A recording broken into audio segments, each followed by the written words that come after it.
Hello everyone and welcome to another episode of Mga Ilaw ng Bayan, the stories of PNU women. For this episode, I'll be interviewing someone who you probably know when you go around the library. So, let's go meet her.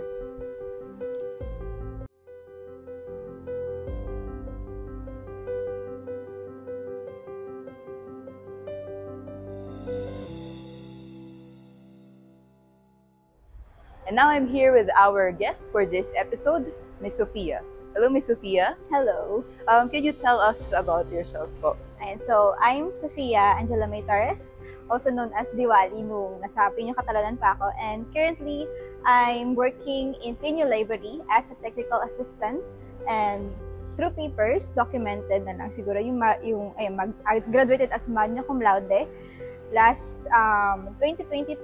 Then I was also a DOST Junior Level Science Scholar noong 2021 and a licensed librarian just parang kakuha ko lang last year ng license ko. So other than that, personally, one of my biggest achievement is that since 2021, I'm already financially independent from my family. I already supported myself, and from 2021 until now, I am able to suffice the tuition or needs ng kapatid ko. So, ayun siguro yung other facts about me, and I'm an advocate of gender equality. Yes. First of all, congratulations po on passing your license. Also, I heard that you were a part of Catalonan as well po. Is that part of your advocacy in gender equality? So, siguro 2018. So, siguro before 2018, wala akong alam sa mga ganyan. But then, nung 2018, with the help of my friends, I was able to explore more on the SOGSC. And 2018 ko rin kasi na-discover yung Catalonan. And in that year, naging part ako ng Catalonan hanggang sa graduate ako. And nung, ano bang taon ako naging punong Catalonan, nakalimutan ko na. So ano yun, 2020 to 2021, I was able to head the said organization, and for 3 consecutive years since walang tao, ako rin yung naging head women's committee. Ayun po. So, thank you very much. I'd also like to focus po on your task as part po ng nag-work dito sa library. Can you give us a glimpse po of what you do dito sa ating library? Ayan, so sa pang-araw-araw, ang madalas na ginagawa ko, pag-issue ng library card, pag-renew ng library card na need ng student para makapasok sa library sections natin. So, yung ano ba yung perks ng pagkakaroon ng library card? We have the learning commons where they can study, where they can have a group discussion. Tapos, meron din tayo mga reading areas, meron din tayo mga areas like thesis and knowledge resource section where they can borrow books, where they can read unpublished materials such as thesis dissertations and special projects by the PNU graduates. Minsan, nagbibigay rin ako ng tips or advices kung paano sila makahanap ng ganitong titles or kung paano nila makita yung ganitong material na hinahanap nila. Ayun. For giving us a glimpse of what you do in the library. But I have here some questions prepared. First is, what does being a woman mean to you? And who are you as a woman? So, syempre marami na tayong parang definition or description of what is a woman. Pero sa akin, siguro, the best that I can give as a description of them, siguro, it's embracing who you really are. Kasi, so as a woman, hindi na tayo nagka-conform to what are the expectations of the society. So, it's parang it's the uniqueness kasi, parang uniqueness of how you describe yourself and being brave enough to show the world the womaness in you. So, being a woman is to break the society's expectations by providing your own expectations of yourself. And sa akin, so as a woman, I do not box myself with the limitations based on others' perception of what a woman should be. And ayun, so syempre yung mga stereotypes, marami tayong stereotypes na yung babae submissive, ganyan na parang walang karapatang magsalita or walang karapatang ipaglaban yung sarili, ganyan. But silence, speechless, I am not that woman. Yes. So, I will resist, I will fight in my own ways. So, hindi naman kasi necessary din na ano ba yung fight na sinasabi natin, hindi naman siya physical, parang physical aspects. So, we can do our things or take actions on our own, in our own ways. Ayun po. So, I'll ask po as a follow-up na lang na, given the definition that you gave of what a woman is, then who are you as a woman?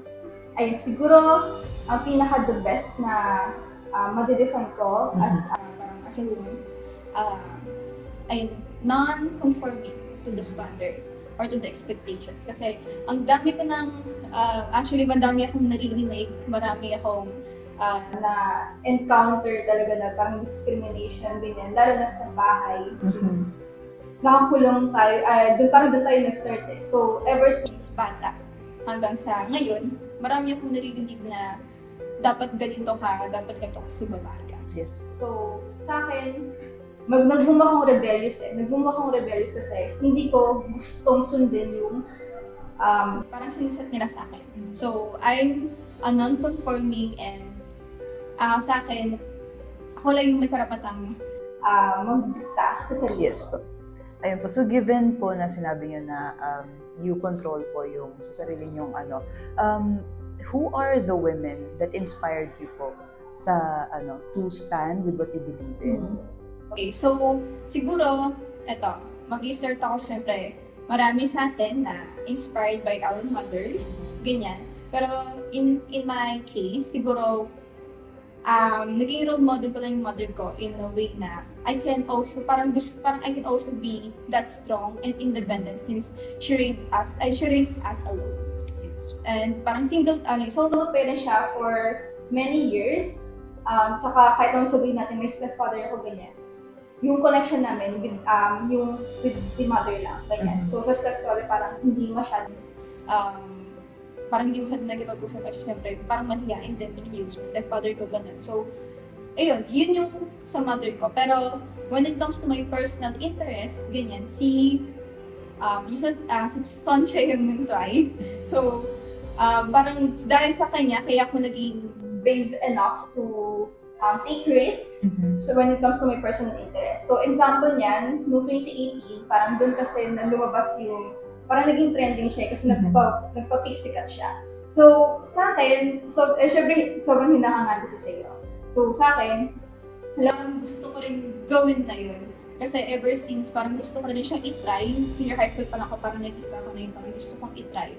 So, si Son Che yung naging, parang sa kanya ko na-motivate na parang step outside my box. Tapos, kunin yung chance na yun para parang may mabago naman sa sarili ko. Kasi, yung lola ko, sinasabi, nung inopen ko about that, sabi niya, pangit sa babae yung maisip ko. Kaya huwag daw magpagupit. Pero ang ginawa ko, nung nagpagupit ako, noong 2018 din, pauwi ako ng bahay. Kasi parang kating-kating na ako magpagupit. So, pauwi ako ng bahay, sabihan ako, sinat ko yung kapatid ko na, sabihin mo kay ma'am, papagupit na ako. Tapos nag-reply sa akin, bahala ka sa buhay mo. Gumano siya. So, edi, para akong excite. Tapos nagpasama ako sa kapatid ko magpagupit. Tapos nung nagpagupit ako, alam niyo yung parang feeling na sobrang nasatisfy ako. Yes. Parang sobrang nakakaano siya. Parang parang natamasa ko yung freedom na gusto ko kahit parang sa aspects yun. Tapos meron din yung sa Quezon Cheng yung sa tattoos. Ayan, matagal ko din kasi gusto magpa-tats. Kasi tapos nung simula nung makita ko siyang naging trending na naman siya sa tattoo niya, yung sa strawberry tattoos niya, yung maliliit sa wrist. Parang nakatiyan naman ako. Tapos inopen ko yun sa family ko, ganyan. Noong una, lola ko na naman. Ayaw niya. Tapos gusto ko unang tawaran ko, dragon. Kasi Year of the Dragon, pero parang gusto ko lang yung mismong dragon kasi parang power, parang ganyan yung parang symbolism niya for me. Tapos noong una, ayaw na lola ko, dragon, kasi parang ex-con, ganyan. Parang yung mga, lang daw yung mga lalaki, tsaka yung mga galing sa kulungan yung nagpapatalaga. So, una kong naging tattoo, yung butterfly, dinamili pa nun yung nanay ko. Pero, okay naman sa akin, parang okay sa akin nagawa. At least nagawa ko yung gusto kong gawin na magpatuloy. So, parang syempre risk yun. Ano to eh, permanent to eh. Yes. Hindi na siya matatanggal. So, hindi ko naman siya pinagsisisihan na ganyan. So, parang ako. And when it comes to my career naman, sino naman yung inspire sa akin? Siguro kasi in yung library, una-una kong work. Yes po. So, dito ako unang nag-work and hanggang ngayon, nag-work pa rin ako dito. So, yung nag-inspire sa akin, naging role model ko sa career ko, si Ma'am Helen at si Ma'am Jack. So, si Ma'am Helen, yung sa kanya naman, parang firmness when it comes to parang decision making. Yes. Tsaka sa kung ano yung parang more on ano yan eh, parang administrative na gawain sa kanya. Pero yung kay Ma'am Jalet, yung parang being responsible, ganyan, tapos yung committed sa work mo. Pero when it comes to kay Ma'am Jalet naman, parang yung pagiging gentle sa sarili mo.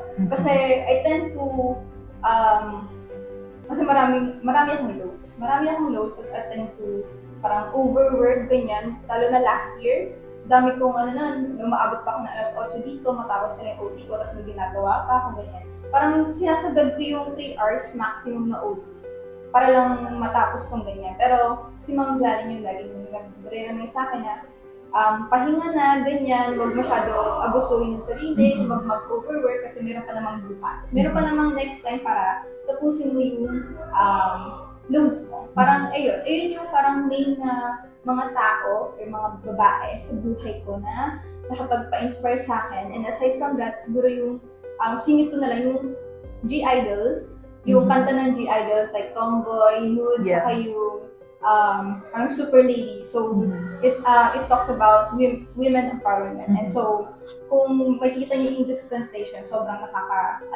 empowering talaga yung message nila doon.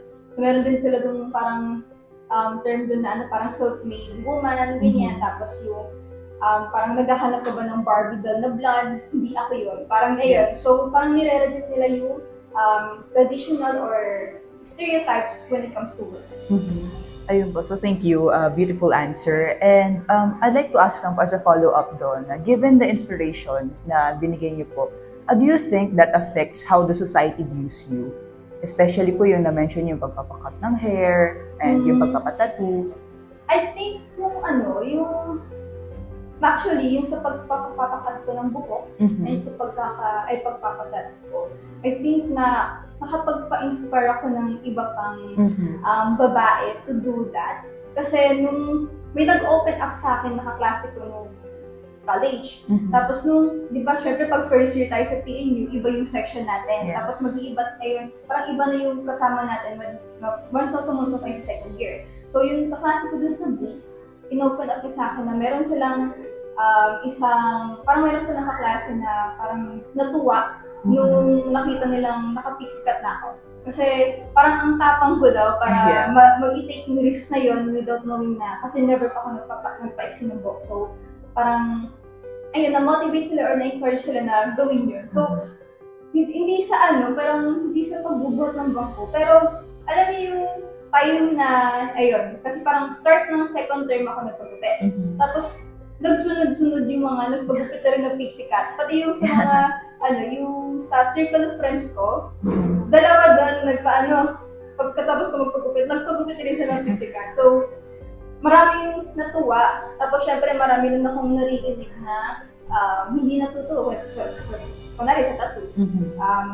Syempre, sa paligid natin, marami tayong mga naririnig na pangit daw tingnan, na ganito karami yung tattoo. Kasi, una, ito lang yung meron. Tapos, yung pangalawa ko, dito sa sa part na to, tapos nagdagdag ako ng 1, 2, 3, 4 noong last year. Tapos, nung nakita ng isang katrabaho ko yun, Sophie, parang parang ang pakitingnan, parang baka mamaya may nakatago para ako. Tapos pero parang nginitian ko lang, tinawanan ko na lang, tapos hindi ko na lang siya pinansin kasi wala naman silang magagawa kung ganito yung gusto kong gawin sa katawan ko.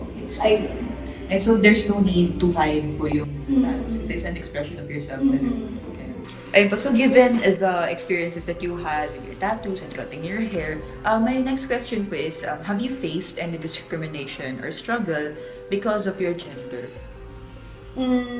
Siguro, kasi kapag kaakibat ng gender yung mga expectations sa'yo na mga tao sa sarili mo. So, siguro, meron doon yung hindi ko makakalimutan yung one instance na I got sexually harassed in public. So, sa jeep yun, parang I was still in senior high school nun eh. Tapos, nasa may dulo ko ng jeep, then parang hinipuan ako ng isang guy.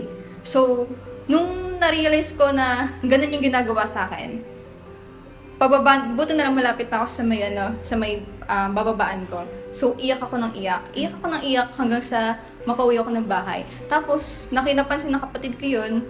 Tapos, sinumbong niya, parang sinabi niya sa lola ko na umiyak daw ako, ganyan. Tapos, hindi ako nagsasalita. Kasi parang galit ako. Parang ayoko muna magsalita. Like, kinikimkim ko muna hanggang sa magkaroon na ako ng, parang mawala na yung cloud sa utak ko para ma-explain yung gusto kong sabihin, ganyan. Pero nung that time, parang alam niyo kasi yung approach nila na, ba't ka umiiyak? Ganyan, parang ayaw nila kasi nakakita ng umiiyak sa bahay. Ganyan, yun yung case namin sa bahay. Ayaw nila nakakita ng umiiyak. Kaya kapag nakita ka nila umiiyak, negative yung take nila. So, nung sinabi ko na ayun, na nahipuan ako sa main jeep, sabi ng lola ko, wala naman daw nawala sa akin. So, wag ko na raw, parang baliwalain ko na. Kaya nung that time, sobrang galit ako sa kanya. Kasi, just because na walang nawala sa akin, na parang physically walang nawala sa akin, hindi na dapat maging big deal. So, parang doon ako unti-unting parang nagkamalay na bakit ganun yung perception nila, ganyan. So, parang iyon, doon nag-start na kapag mga, parang sa akin, pag mga bagay na ganun, parang ayoko nang i-open up sa kanila. Kasi, hindi nila maintindihan yung point mo. Tsaka, meron din yung time na, ayun, syempre, discrimination, meron din yung part, may time na, I got almost physically abused by by someone na by my brother na lang. Ayun, by my brother. Lalo na nung pandemic. Pero ever since naman kasi ng pre-pandemic, ganyan, parang junior high school pa lang ako, naging parang mentally, emotionally, na na rin ako. Parang may issue na rin siya sa akin. So, pinapahiya niya ako in public, ganyan. Tapos sinasagot-sagot niya ako, even though ako yung ate niya. Tapos, pangatlo kasi yun. Tapos, meron din yung time na, ayun, I got almost physically harassed, abused. Tapos, meron din yung I almost got ganyan kasi by a flying knife. Just because galit siya sa akin. Pandemic yun eh. So, di ba lahat tayo isolated sa bahay. So, parang grabe talaga yung mental health ko noon kasi ang dami kong iniisip. Bukod sa studies ko, sa ACADS ko, sa orgs ko, pati yung problema sa bahay, iniisip ko.